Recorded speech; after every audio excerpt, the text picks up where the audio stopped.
I didn't even register the icy rain until my blouse clung to my skin like wet tissue paper.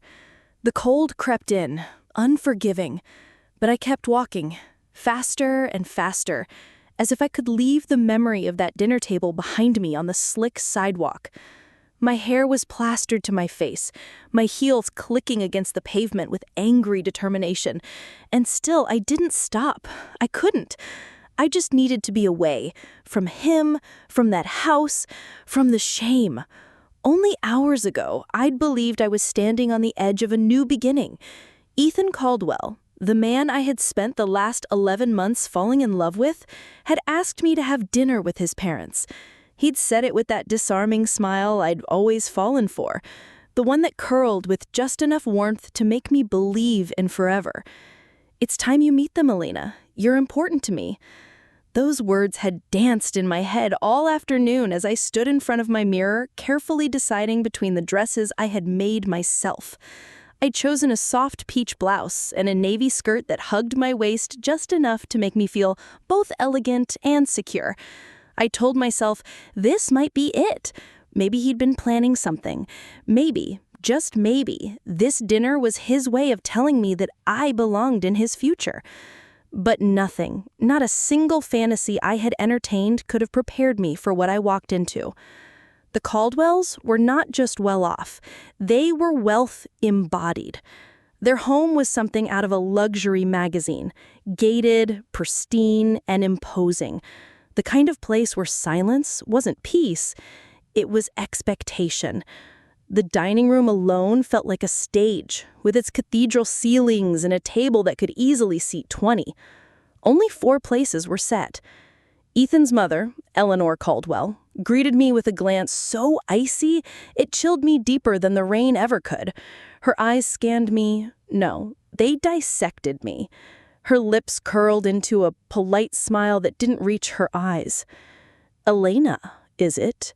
We've heard some things."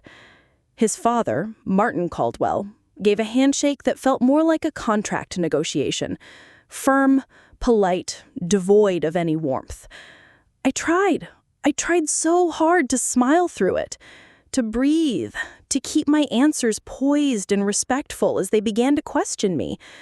But their questions weren't meant to learn about me. They were meant to weigh and measure me like a faulty product. "Vocational college? And not a traditional university? You're a tailor, pardon me, a seamstress. Isn't that quite limiting? And your family, do they rent or own?" With each answer, I could feel their impression of me sinking lower. I searched Ethan's face, praying he would say something, anything, that he would speak up. But he didn't. He sat quietly, awkwardly shifting in his seat, never once defending me, never once saying, "She's incredible," or even a simple, "Enough, Mom." Nothing. He looked away when I tried to meet his eyes, and with every second that ticked by, I felt myself unraveling. I excused myself before dessert. I couldn't bear to sit there another moment pretending I wasn't breaking inside. I had hoped, maybe foolishly, that Ethan would follow me, that he would catch me at the door, tell me he didn't care what they thought, that I mattered to him. But the door closed behind me, and no one came running. And now I walked alone through a storm with my soaked blouse clinging to me like the worst shred of dignity I had. I wanted to go home, but I couldn't. Not yet. My mother, Margaret, has a delicate heart condition. She's always been sensitive to my moods, picking up on my pain before I even speak. I couldn't walk into our tiny apartment crying, couldn't let her see how shattered I felt. She didn't deserve to carry my heartbreak on top of everything else. So I walked until I spotted the warm glow of a 24-hour cafe tucked into a corner between a laundromat and a pharmacy. I stepped inside, the door chimed soft and welcoming, and let the warmth of roasted coffee and cinnamon wrap around me. I wiped the rain and the tears from my face, pretending I could lie to myself just long enough to breathe. But the truth wasn't done with me yet. This wasn't just about Ethan or his parents. This was about me. About every time I told myself I wasn't good enough because I didn't have a degree, or a family name, or some apartment with granite countertops. It was about every long night I'd spent hunched over my sewing machine, designing dreams so small I thought they didn't count. And now, in this little coffee shop with trembling hands wrapped around a paper cup, I finally saw it clearly. This wasn't the end of my story. Maybe, just maybe, it was the messy, painful beginning of something I hadn't dared to imagine. The coffee had gone cold in my hands, but I couldn't bring myself to move. I'd been staring at the steam-streaked window of the cafe for what felt like hours, watching strangers hurry through the rain, clutching umbrellas, grocery bags, and each other's hands. And here I sat, alone, aching and soaked to the bone, not from the weather, but from everything I had swallowed at that dinner table. I replayed it again and again. Ethan's silence, his mother's contempt, the slow burn of humiliation in my chest as she asked if I ever dreamed of a real career. My thoughts were interrupted when the server approached gently.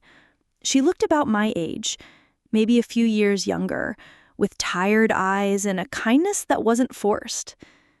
"We're closing in 30, hun," she said softly. "But you're welcome to stay until then." I nodded, managing a faint smile. "Thanks, I'll be out soon." As she walked away, I caught sight of my reflection in the window. My mascara had betrayed me long ago. My blouse had dried just enough to be stiff, and I looked defeated. No, I refuse. The thought rose, suddenly, fiercely, like a spark from embers long buried. This wasn't the first time I'd been looked down on. Not when I wore hand-me-downs in high school. Not when I turned down college to take care of Nam. Not when I chose to open a tiny tailoring shop with nothing but 2 sewing machines, a thrift store mannequin, and a dream stitched from survival. People had always underestimated me, but I hadn't come this far to be crushed by a smirk from a woman in pearls. I stepped back into the night with my chin a little higher, my resolve returning like blood to frozen limbs. By the time I reached our apartment, the rain had stopped. The smell of wet pavement and jasmine from the neighbor's balcony plants hung in the air. Inside, Mom was sitting in her recliner, a blanket over her legs, flipping through a photo album. When she saw me, her face lit up. "Elena, you're late. Was the dinner that fun?" I hesitated, the lump in my throat forming instantly. I hated lying to her, but I also couldn't bring myself to spill what had happened. "It was enlightening," I said quietly, kicking off my shoes. She tilted her head. "Enlightening?" I smiled, though my eyes betrayed me. "Their house was like a hotel lobby.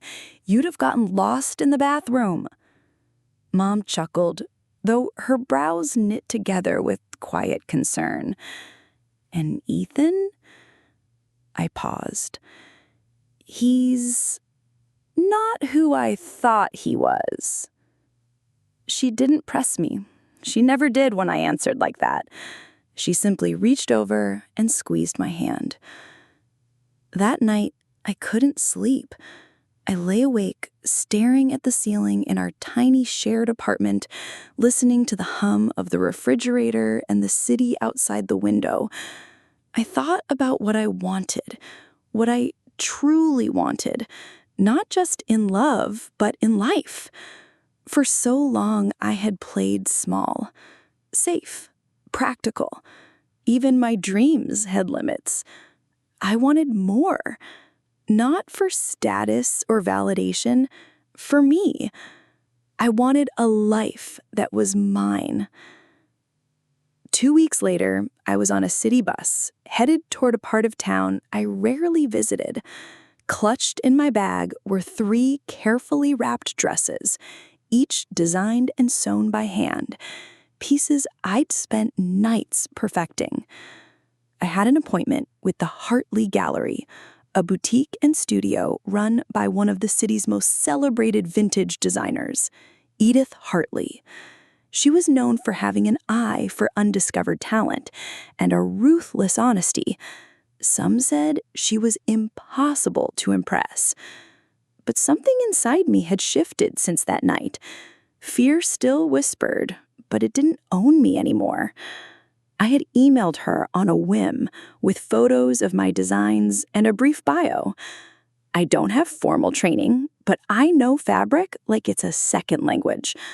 I come from a line of women who survived by making things last. I don't make clothes. I make armor for women who need to remember who they are. To my shock, she had replied within the hour, "Bring your pieces. Tuesday, 11 sharp. No promises." When I arrived, the boutique was quiet but buzzing with elegance. Racks of linen, silk, brocade, mannequins dressed like they were ready to conquer empires. At the back stood a woman with silver hair, pinned high, and sharp eyes that missed nothing. "You must be Elena." "Yes, ma'am." "Thank you for seeing me." She didn't smile, just held out her hand. "Let's see them." I carefully unwrapped each dress and hung them on the rolling rack. A silence fell as she examined them, her fingers brushing the seams, lifting hems, turning them inside out. "You did all the stitching? Every thread? No lining daps? No uneven pleats? And this embroidery, you did this by hand?" "Yes." She finally looked up, her gaze softer now. Still sharp, but not cold. "You have skill and hunger." "I have both," I said firmly.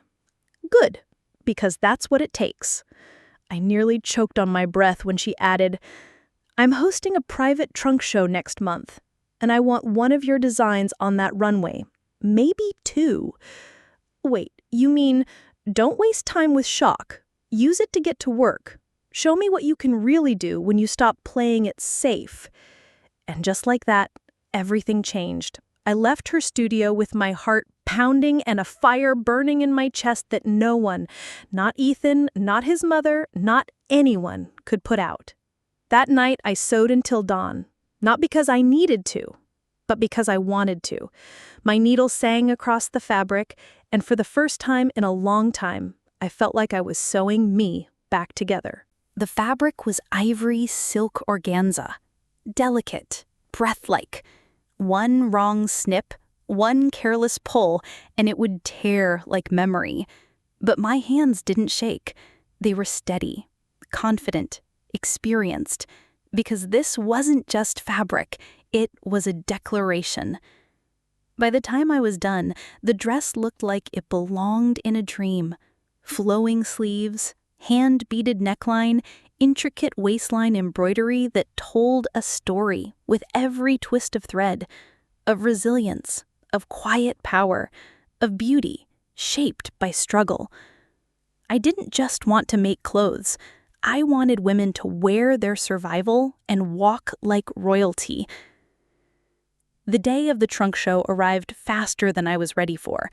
My design was selected as the final walk, the closing piece. Finale, Edith called it. Always leave them breathless. The venue was an upscale gallery lit like a cathedral. Everything was white marble, chandeliers, and hushed luxury. Designers whispered nervously backstage. Models floated around like moving art. I stood in the corner, clutching my sketchbook, heart thundering. My gown was worn by a tall, graceful model named Naomi.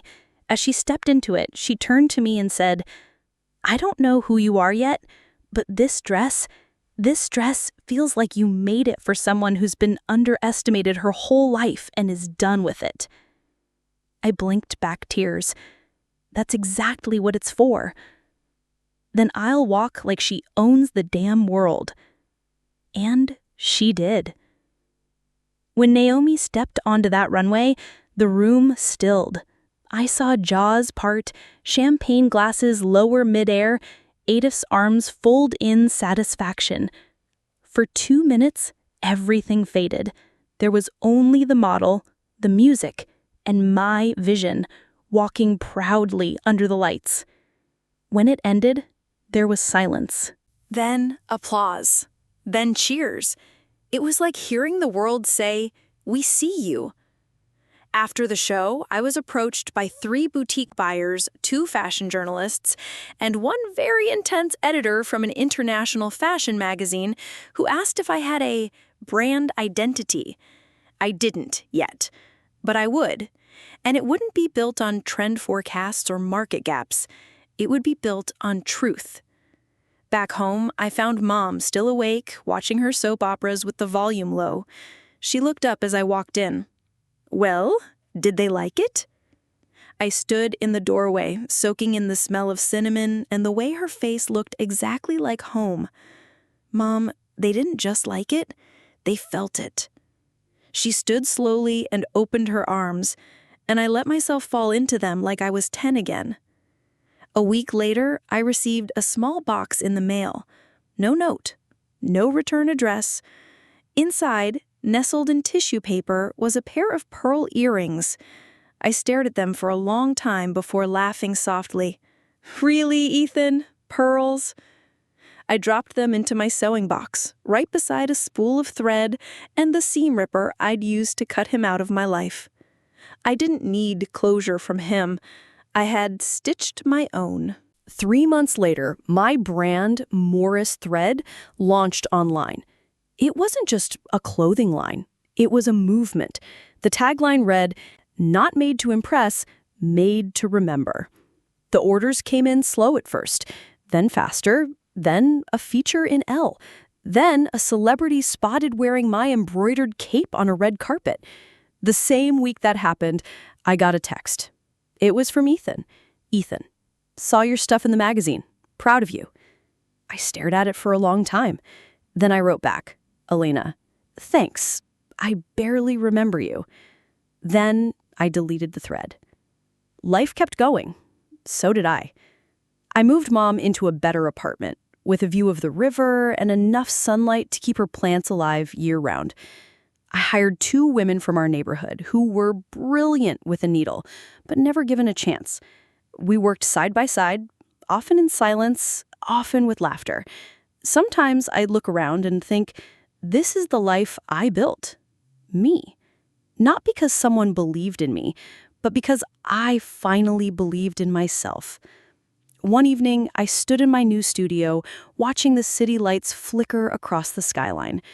My hands were calloused, my shoulders sore, my heart full. And for the first time, I whispered aloud, "I'm not just anything. I'm everything I'm needed to be." I didn't need Ethan. I didn't need his mother's approval. I had stitched my life from scraps and turned it into art. The morning it all began. I was sitting on the floor of my studio, pinning fabric to a mannequin, when my assistant burst in, breathless. "Elena, you've been shortlisted, Vogue's Rising Designer of the Year." My first thought? Mom is going to cry. My second? I'm not ready. But life didn't wait. Overnight, Morris Thread became a name whispered in fashion circles. From Milan to Tokyo, orders exploded. My inbox turned into a battlefield. Editors, buyers, influencers, critics. And among the chaos came Lucas Vale. He was slick, in a way that made your skin crawl after he left the room. Expensive shoes, easy charm, introduced to me by a boutique owner I trusted, said he was an investor. Said he believed in female-led brands. "You've built a kingdom," he said over wine. "I just want to help you scale the throne." He offered a capital injection in exchange for 30% equity. It was tempting, exhausting, dangerous. I hesitated, but bills stacked high. Staff needed salaries, My mom needed better treatment. The stress of growth without support was crushing me. So I said yes, and handed him the keys to a kingdom I barely finished building. At first, it felt like flying. We opened a showroom in Paris, launched a bridal line. My pieces walked in Milan Fashion Week, worn by women who never smiled, but wore pain like perfume. Then the changes started. First, it was the messaging. Can we soften the language a little? Let's not say power so often. Makes people uncomfortable. Then it was the designs. Can we cut the embroidery? Too time-consuming. Silhouettes are too strong. More delicate sells better. I fought. I compromised. I cried. Until the day I walked into the office and saw one of my designs, redrawn, gutted, commercialized.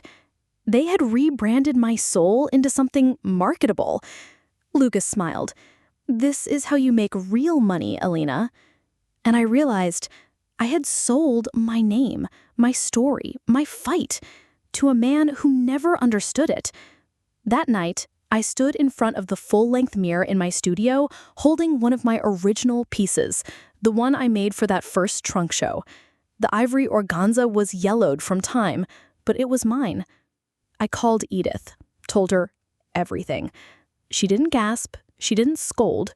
She just said, "Then take it back. Piece by piece, stitch by stitch, you made this. You can make it again."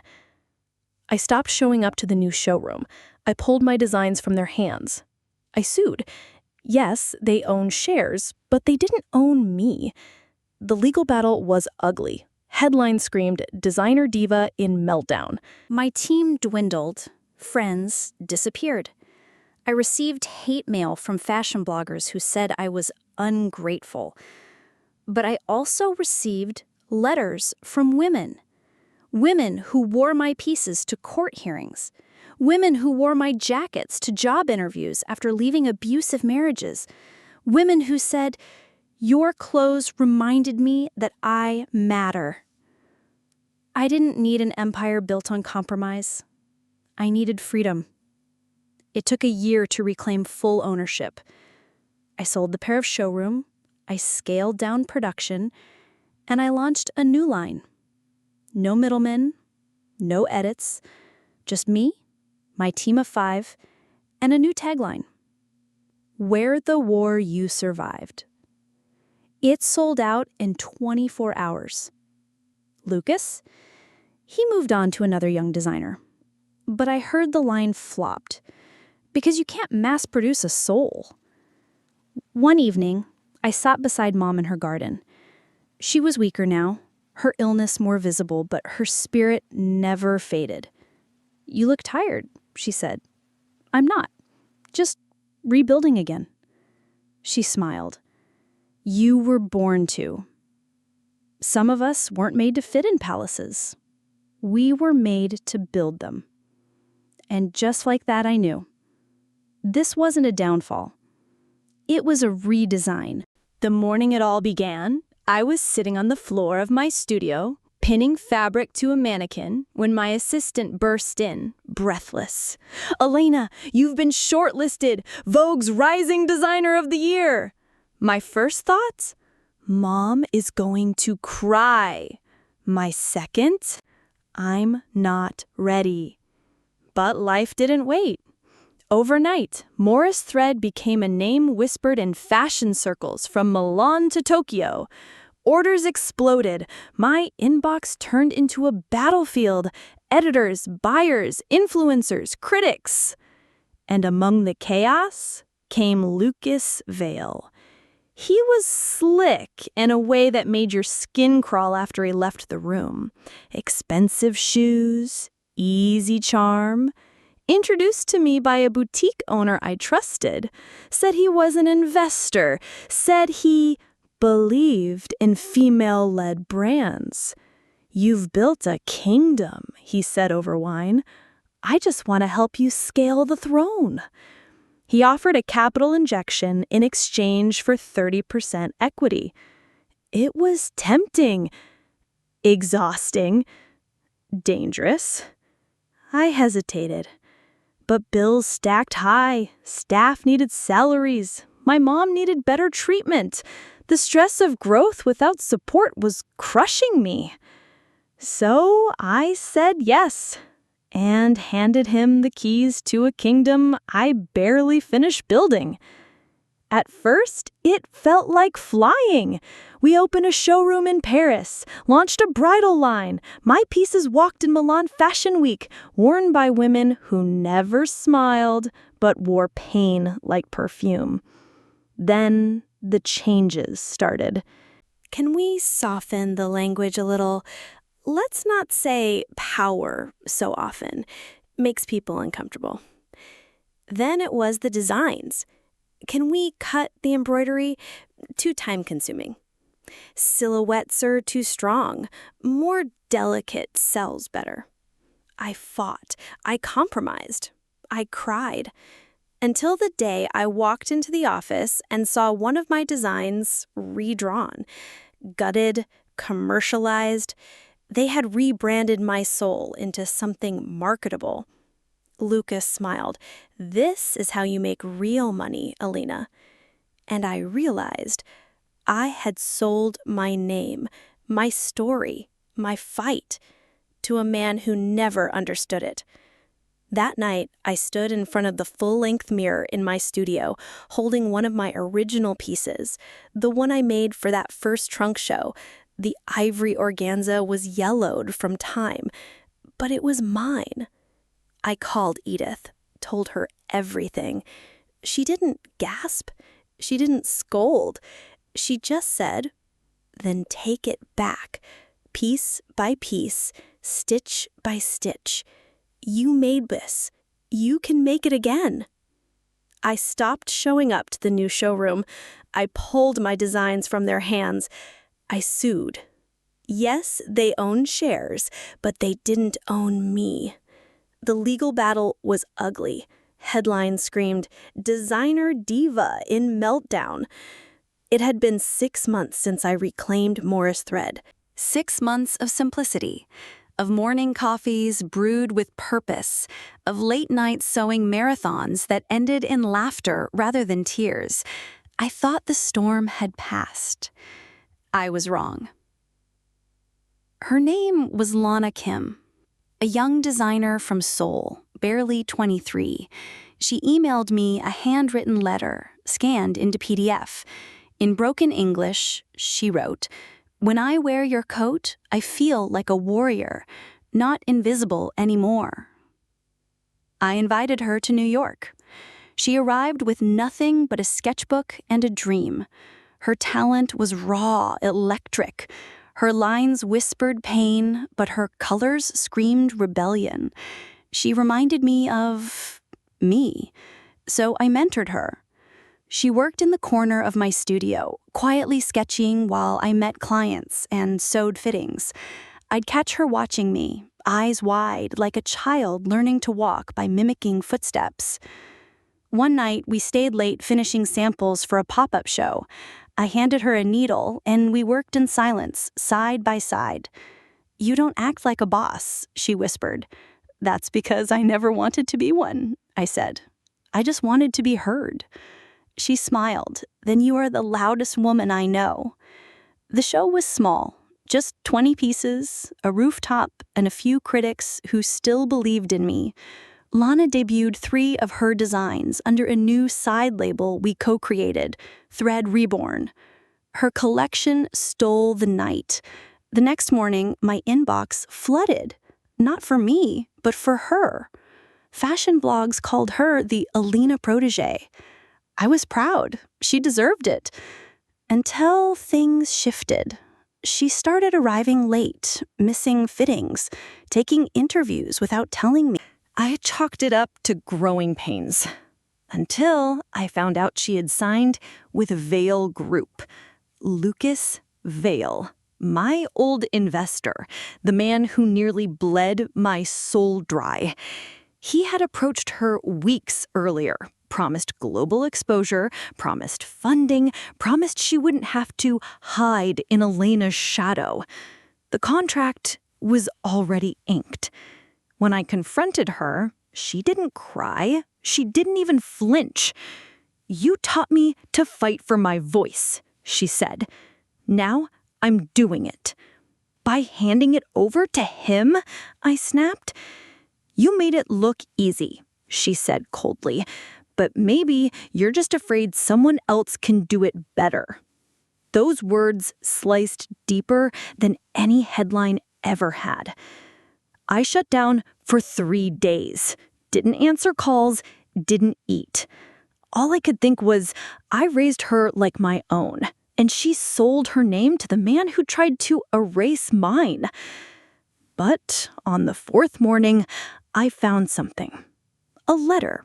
Lana had left it on my cutting table, folded between 2 spools of thread. It read, "You saved me.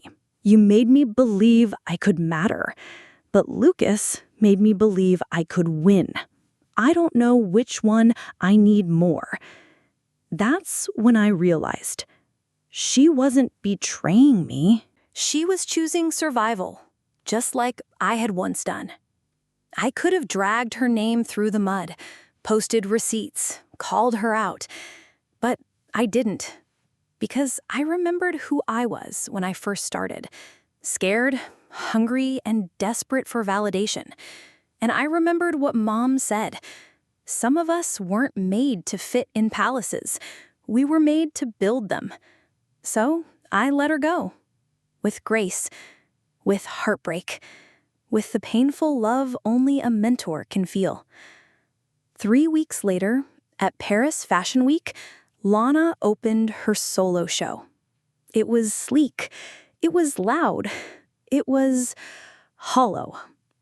Critics called it confused, overproduced, lacking soul. And then she did something unexpected. She closed the show in one of my original designs, the same piece I made from salvaged fabric during my darkest days. She didn't change a stitch, didn't claim it as hers, and when she stepped out onto the runway for her final bow, she bowed twice. Once for the audience, and once facing the direction of my empty seat. I never saw her again. But a month later, I received a package with no return address. Inside was her first sketchbook. On the back page, she had written, "You were never my shadow. You were my light. I'm sorry." Autumn had arrived. The wind in New York no longer whispered. It howled, sharp and unrelenting. I found comfort in the chill. In a way, it reminded me that I was still alive, still standing. And yet, something inside me had shifted since Lana left. It wasn't anger, not anymore. It was emptiness. I threw myself into work again, old habit. Morris thread was flourishing. The new winter collection sold out in under a week. I hired 3 new seamstresses. I even bought a building uptown with natural light and polished wooden floors. A far cry from the dim warehouse where I began. But despite the success, my apartment stayed silent.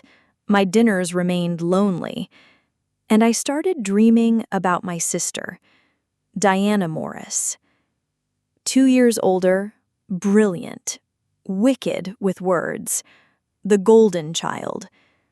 She hadn't spoken to me since the funeral, since she read our father's will and realized I'd inherited the house she believed she deserved.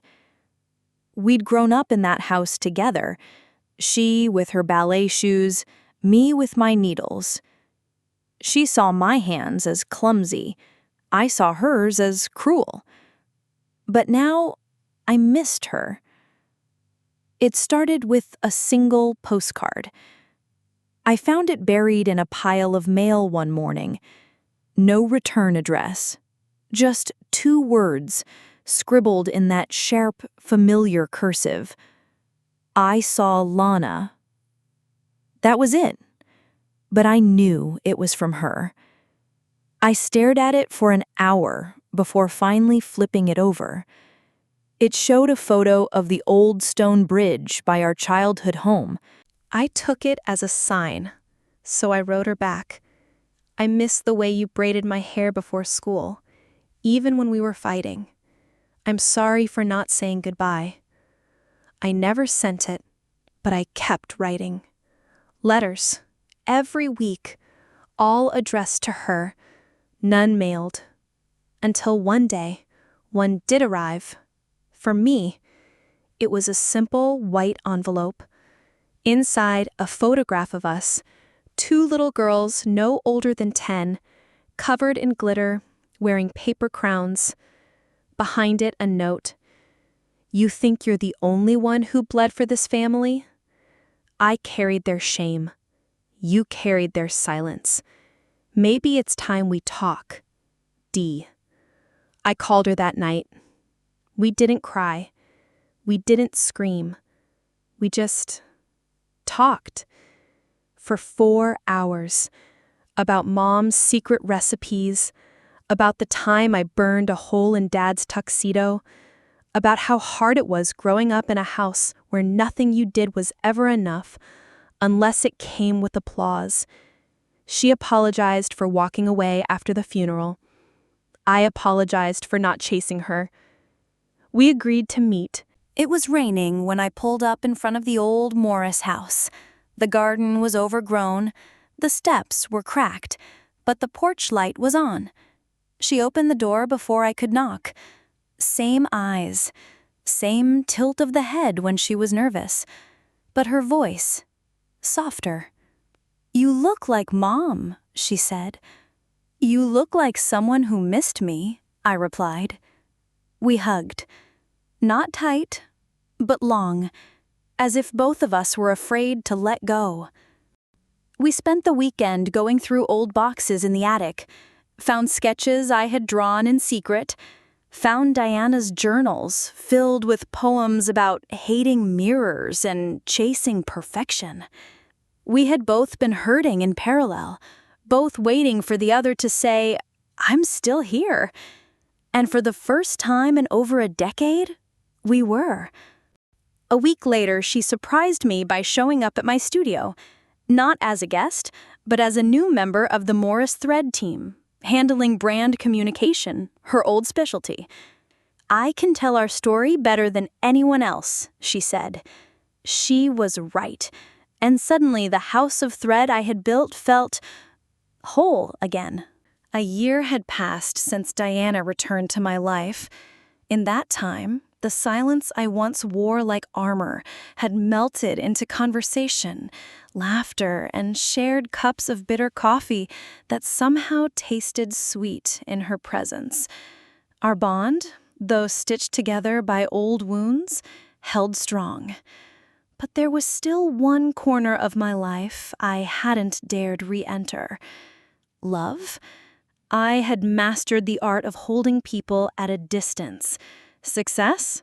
I could handle it. Betrayal? I expected it. But love? It had always terrified me.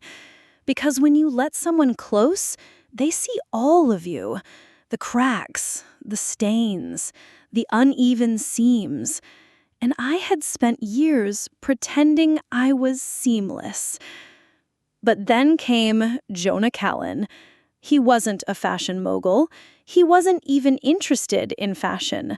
He was an urban landscape architect who walked into my studio one afternoon looking for a bespoke suit, something formal, but not too corporate. I have to pitch a city garden redesign to a bunch of rich men who think nature is decorative, he joked, brushing rain from his hair. I remember laughing, really laughing for the first time in months. There was nothing flashy about Jonah, no curated charm, no hunger for power. He listened, not just with his ears, but with his eyes, with patience. He noticed things others didn't, how I rubbed the scar on my left wrist when I was nervous. How I always wore black, not for fashion, but for safety. How I arranged my pencils from shortest to tallest because I needed some order in my chaos. And he never tried to fix me. He just stayed. We began meeting for coffee under the pretense of project updates, but I wasn't stitching him a suit anymore. He was stitching himself into my days. One evening, he showed up outside my apartment, holding a bouquet of forget-me-nots. "I know they're not flashy," he said, "but they're honest, and they come back every spring." I opened the door, and maybe, for the first time, I let someone see the threadbare parts of me. He met Diana. She approved.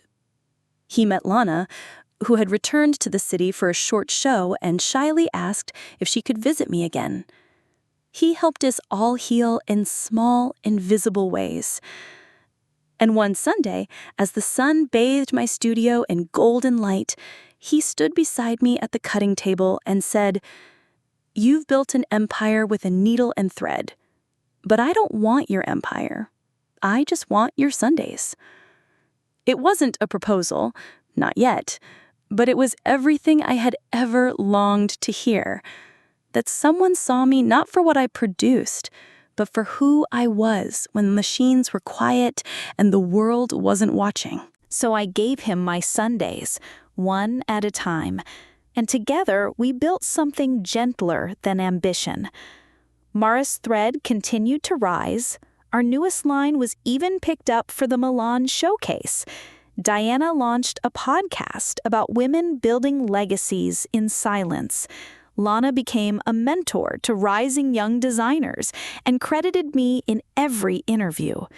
And I, Alana Morris, found peace. Not in applause, not in headlines, but in the quiet moments between stitches. It was a cold March morning when I returned to the place where it had all begun, the foster home on Delancey Street. The building was smaller than I remembered, the paint more chipped, the windows clouded with age. But the moment I stepped onto the front stoop, I felt 10 years old again. Bare feet, torn sweater, holding a notebook full of sketches no one ever saw. Except one woman.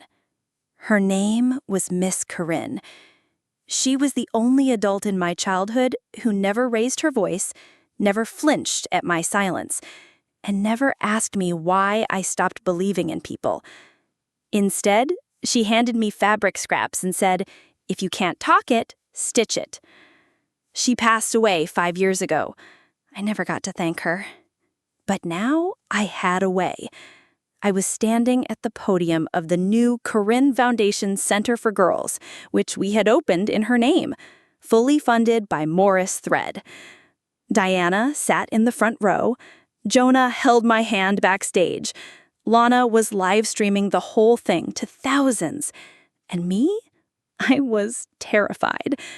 Not because I couldn't speak, but because for the first time I would speak as Elena. Not the designer, not the survivor, not the success story. Just Elena. I stepped up, took a breath, and began.